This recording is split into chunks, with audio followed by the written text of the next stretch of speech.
What's up, everybody, and welcome back to a new video on the channel. And today, as you can see by the title, I am going to be giving up my pros and cons of the WWE today. We're not going to be doing the past, we're going to be doing right now, the present. But if you're new to the channel, make sure to like this video, leave a comment, and subscribe for more content. So yeah, do that, and you'll not be disappointed. Um, all my links in the description for my Twitch and Twitter will be in the description below, but let's get started. So, my cons. Oh boy, there's a lot to talk about here. Um, so let's look at Exhibit A. Splitting up tag teams for absolutely no reason. And this, I didn't understand then, or will never understand the decision behind this. Um, they split up the Iconics like a while ago. I don't remember how long ago, but that was stupid.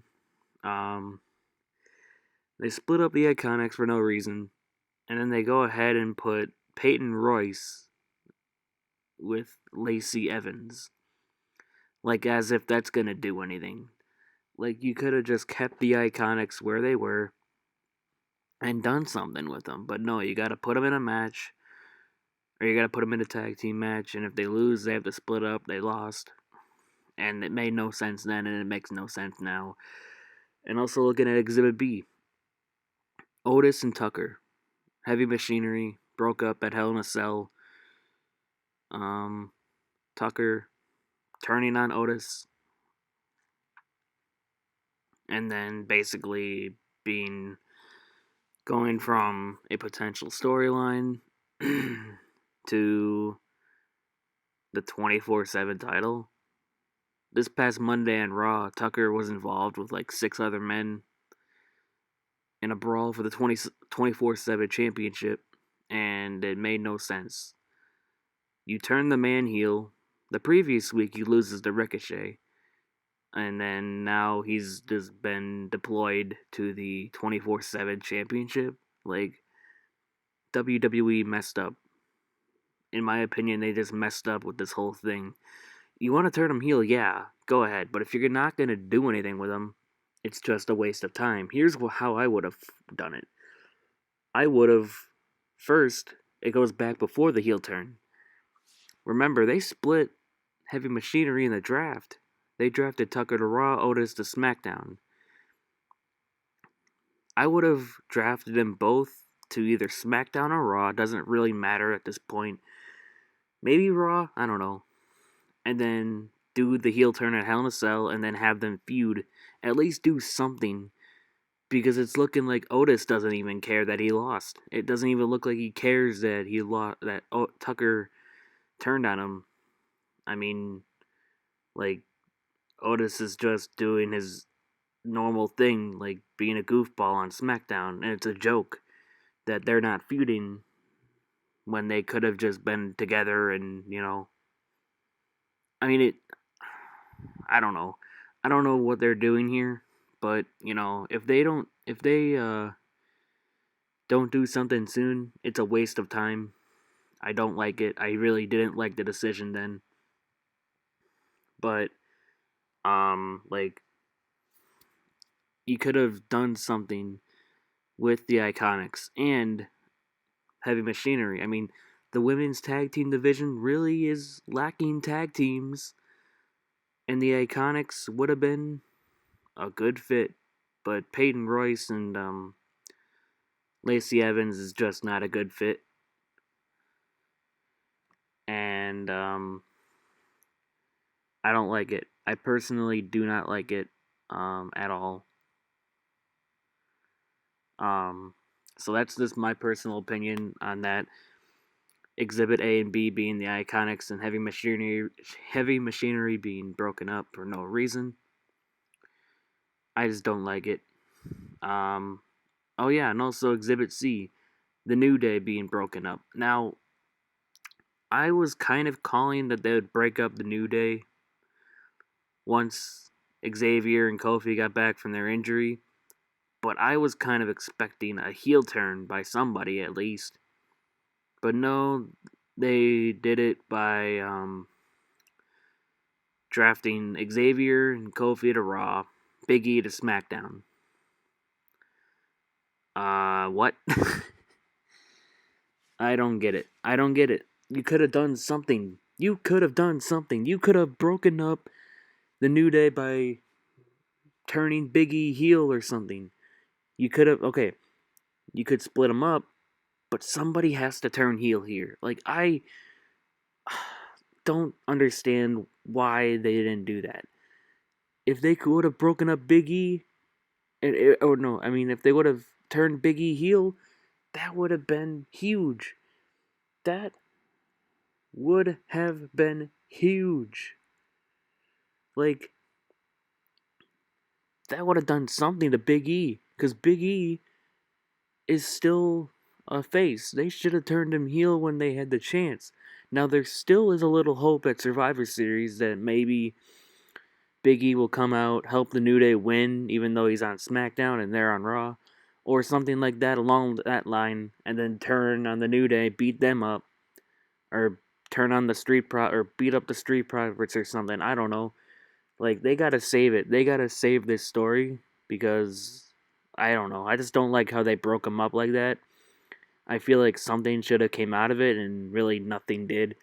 My opinion, they should have broken up the New Day the way I did. The way I just said it, turning Big E heel or turning Kofi heel or something. Do something. Instead, you're just gonna break them up and then pretend nothing even happened. Like, come on. It's simple. You want people to be invested. Well, do something memorable. Do something memorable. People would have remembered that. People would have been interested in a Big E storyline, a heel storyline, a heel push. Big E deserves a push.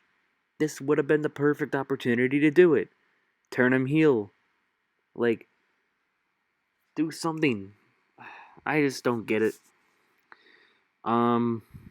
Exhibit D, Retribution, for cons. I don't know. At the beginning, it was cool. At the beginning, I was intrigued with everything they were doing. You know, taking out superstars, taking down the ring. It was kind of like what the Nexus did, but just a different name, masks, and just a large amount of men and women in the group. Um, and now it's just down to Mustafa Ali, Dominic Dijakovic, Shane Thorne, Dio Madden, and Mia Yim. And their names are even more terrible. Slapjack, T-Bar, Mace. I don't even remember the other one, but Mustafa Ali being the leader was a good step in the right direction. I liked that, but then I don't like what they've been doing with Retribution. Mainly losing. They lost like a 6-man tag or an 8-man tag. I don't remember what it was, but they lost to the Hurt Business. Now I'm not saying that they should have won, but I'm just saying, like, tap out. Really? They're gonna have a tap out? They should have just had like a disqualification or something to protect them. You don't want, if you're trying to build up Retribution to be scary, why are you having them tap out? Like, come on. It's simple. It's simple. You want to protect Retribution. Don't make them lose like that. And then you're going to have Shane Thorne, aka Slapjack, I believe it is, or something like that. And you're going to have him lose to Bobby Lashley for the United States title in a submission. And then, like, like, what are they doing? They're, like, purposely burying Retribution. I don't like it. Personally, I don't like it. But, as I'll get to later, they do have a chance to save the storyline and Retribution. Save them. with the Hurt Business storyline, but I'll get to that in a little bit. But another problem I have with WWE, yesterday it was released, or yesterday the news came out that they released Zelina Vega. Um, she was mainly with Andrade her whole career as a manager. But then lately they made her a single competitor, and she actually was pretty decent in the ring. And they could have done something with that. And obviously, I didn't expect a championship reign or something, but I expected her to, like, maybe win a couple matches here or there. I mean, she was really good, and I think she had potential. And then all over freaking like uh, her streaming on Twitch and having an OnlyFans, third-party sources that WWE banned. Like, come on. I don't. I think it's stupid. It's stupid, dude. Like, many superstars had to get rid of their 30 or third-party Twitches and YouTube, and it's just kind of frustrating that they did that because, um, obviously WWE, with this whole pandemic going on, they want money, so they try to take advantage of that by shutting down third parties, and then if they were continuing, they would turn over the profits to WWE. I don't know. I just don't like that whole situation where just let them be themselves outside of the WWE. Honestly, I hate that they did that.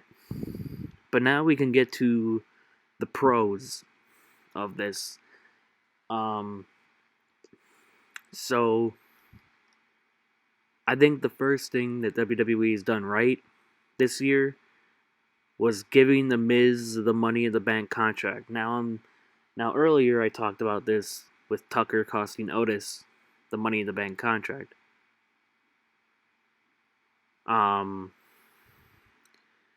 I didn't say anything about it being a bad decision to give or to cost Otis an opportunity. I'm just saying earlier that they should have done something with the storyline instead of just sweeping it under the rug like nothing happened and it looks like Otis doesn't care anymore. But giving the Miz the Money in the Bank contract might have just saved the Money in the Bank contract because Otis was treating it like a lunchbox and shit, and it was horrible. It was a joke. And when he won it, it was a joke. It was a complete and utter joke. And I didn't like it. I really didn't like it. I personally wanted Aleister Black to win it, but, or AJ Styles. I would have preferred AJ Styles or Aleister Black to win that Money in the Bank contract. But just the way Otis won it, and I don't like it. I really don't like it personally, because we all knew that Otis was not going to be a world champion. No way he's cashing in on Roman Reigns or Drew McIntyre or Randy Orton for the WWE Championship or Universal title. It was just, it was weird seeing him hold something like that. And I think personally, this could bring the Miz's career back up to superstardom. Now, in 2011, the Miz won the WWE Championship, cashing in on Randy Orton, and then ended up losing the title to John Cena like 5 months later, 6 months later, something like that, at Extreme Rules. This could bring the Miz's career back because personally, I think he's been ruined. His talents has been taken for granted, and I think the Miz just simply deserved this. You can hate the man all you want, but the dude's good on the mic. He's good in the ring, and personally, I think he deserves more in the WWE than he's getting right now. He's been a Intercontinental Champion basically the whole decade, or like basically the past 5-6 years. He's been basically holding only the Intercontinental Championship, and then a couple tag team titles here and there with Shane and The Miz, or Shane and John Morrison, I mean. And honestly, I just think this is a way to bring The Miz back to stardom because he really hasn't been treated like a star and he really has not been portrayed as a star. But I think Miz has it all. He has the in-ring ability, he's got the mic skills, and he could put something over. He could put anything over. But we'll see what WWE does. Don't make this a con. Don't make anybody pissed off. All right, but moving on. Roman Reigns turning heel. I think that is a massive, massive pro. I think Roman Reigns turning heel was probably the best decision of 2020, not gonna lie, because he could not come back face. He could not come back face. I honestly love the decision that they put Paul Heyman with him, and then the whole storyline with Jey Uso at Clash of Champions and Hell in a Cell was pretty damn cool. You know, and then now Jey Uso's with Roman Reigns as a heel, and this whole story has been pretty cool. It's been pretty cool to watch, and I'm intrigued for the first time to see what happens next. I think it's good for SmackDown. I think it's good for the product that they finally have a interesting story in Roman Reigns, and I hope this turns into a positive in the future. Now, who shall he face? I mean, the Seth Rollins and Rey Mysterio storyline's over. I really haven't talked about that at all. Maybe we can get a Roman and Seth storyline. Maybe we get a Roman Reigns and I don't even know who else. But this could be the part. This could be the part where they pull the trigger on a Roman Seth storyline, because the Rey Mysterio and Rollins storyline is over. They ended it. They ended it on SmackDown last week. This could be the part where they put Seth in the Universal title picture with Roman. We don't know yet, but that could be a possibility, and that'd be pretty good. That'd be pretty good. That'd be awesome. Honestly, I'm all for that. I am all for that. I think it would be a perfect time because Roman, who's he feuding with? Except for Drew McIntyre, who's on Raw. He's not going to be going to SmackDown. I mean, his feud with Jey Uso's with him now. He's not going to be challenging for the Universal title. So I wonder what kind of plans they have for Roman in the future. Going on the Hurt Business. The Hurt Business was a group of guys that, Bobby Lashley wasn't really being used. MVP has the mic skills. Cedric Alexander needed a career revival. Shelton Benjamin was not being used at all. You got a group of guys who basically have been underutilized, and now they're probably one of the best things going because they can portray as heels and they could portray as faces. And I think that is a major asset to WWE. Now, what am I talking about? Okay, I'm going to give you a couple examples. Their storyline with Ricochet and Apollo Crews a couple months ago. Or not a couple months ago, like a month ago or something, whenever Cedric joined. But they could portray as heels against the good guys in the locker room, and then they can be a face, and we've seen them with a storyline against Retribution. They can do anything, and honestly, I'm all for it. I can't wait to see what they do next. Like, I'm intrigued to see what the Hurt Business can do. But I don't know. I really don't know. The Hurt Business, they got a lot of potential to be one of the hottest things going. Um, Now, are they going to get pushed? I don't know. Hopefully, it looks like they are going to be in a major feud with the Retribution, which honestly is the last shot I think WWE has is saving Retribution because of them being wasted already and buried. In my opinion, I think they've just not done anything useful. Now Ricochet joining would be pretty nice. I mean, Ricochet, I think it'd be kind of cool actually because it would fit with what's going on with Ricochet. He had, I could see them doing like a Ricochet getting offered from both Retribution and the Hurt Business, and then he joins one Retribution to get after Cedric Alexander, who turned on him on the Hurt Business. That could be possible, but we'll figure it out later. We'll figure it out as the weeks progress.